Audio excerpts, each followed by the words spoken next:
তো বন্ধুরা, আজকে সকাল সকাল জলখাবার বানিয়ে নিলাম। তো কী জলখাবার আজকে খেলাম তো তোমাদেরকে সেইটাই শেয়ার করলাম। তো আজকে ছেলে বলে দিয়েছিল মা পরোটা খাবো, তাই সকাল সকাল ময়দা মেখে পরোটা বেলে নিয়েছি আর লেচি করে নিয়েছি। তো তোমাদের চলো সেটাই শেয়ার করব।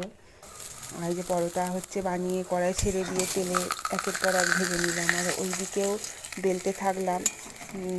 তো চলো,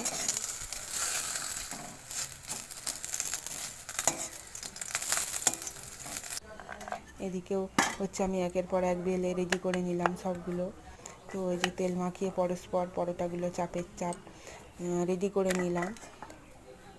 আর সাথে ওইদিকে আমি সবজি বানিয়েছি, বিট গাজর আলু দিয়ে সবজি বানিয়ে নিয়েছি। তো সেইটাই তোমাদের আজকে শেয়ার করব। তো বন্ধুরা, এই যে আমার পরোটা বেলা রেডি হয়ে গেছে, এদিকে সবজিটাও আমার রেডি। এই যে আমার এদিকে পরোটা রেডি ছেলের জন্য। তো প্লেট সাজিয়ে নিলাম। তো ছেলে এবারে খাবে।